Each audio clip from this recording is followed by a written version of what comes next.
Hi, my name is Amista, and today we are looking at the Four of Cups from the Cirque du Tarot deck.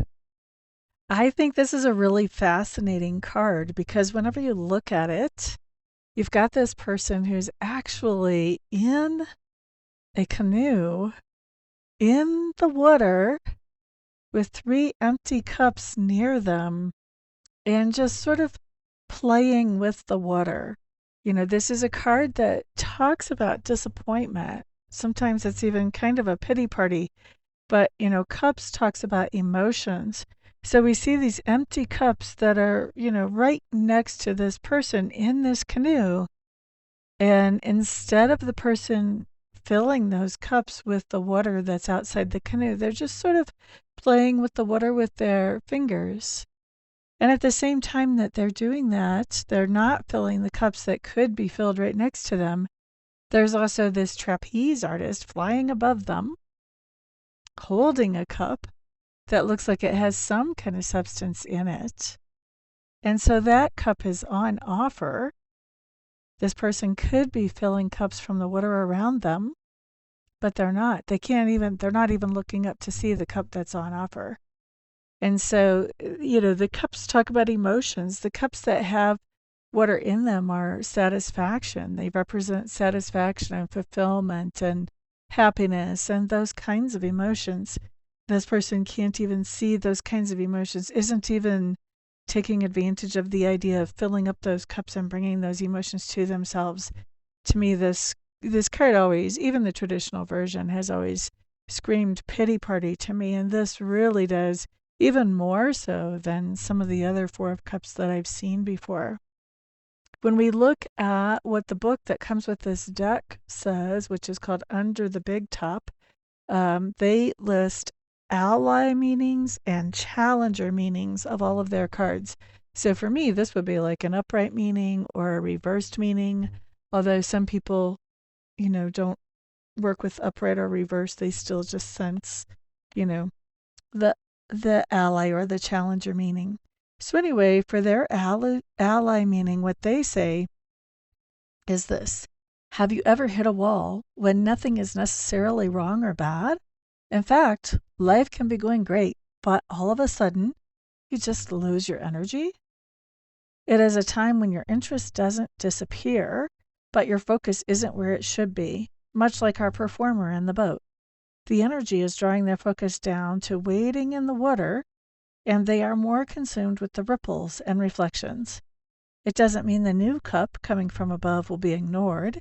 It's just not a priority right now. Your head and your heart aren't really where you need them to be to get excited about something new, but it doesn't mean it won't soon. There is normally a good reason for this sort of energy, which means it is more productive to just flow with it. Don't fight it or try to fix it. Just lean in and ride it out. I think that's really an interesting perspective. Normally, when I have a Four of Cups coming in, I advise people, if you catch that, basically that pity party energy, if you catch that early, try to head it off at the pass because it's not very productive. So they're saying just kind of go with the flow here. And that it's temporary. I don't know. I don't know if I agree with that advice. I don't know if I would just go with the flow of a pity party. I don't think that, it feels very righteous at the time, but I don't know about that. I don't think staying bummed out helps anybody. But anyway, let's see what they say about the challenger meaning of this card. The trick with this energy is to not create a story about your current mood and don't make it something that it is not. This is a phase, something that will pass. If you start speaking about how you feel bored, uninspired, or lacking energy, you will start to create more of the same, which will make it much harder to let the new energy or the new opportunity in, which is waiting to be claimed. Now that's really interesting. So basically they're saying the challenger, when it comes up as the challenger, then maybe you're starting to create a story about this, and maybe you're starting to mope. So they're seeing it more as pity party in reverse. Pity party whenever it comes up in reverse, or when it comes up as the challenger, where it's kind of a go with the flow. It's just a phase when it comes in right side up. Now for me, if a Four of Cups comes up for me right upside down, normally I take that as we could have a pity party, but we're not. We're choosing not to. And we are moving forward with the opportunities that are right in front of us in spite of some kind of disappointment that is clearly acknowledged by the card. So interesting. They have a little bit of a different take on it, especially when we're looking at reversed.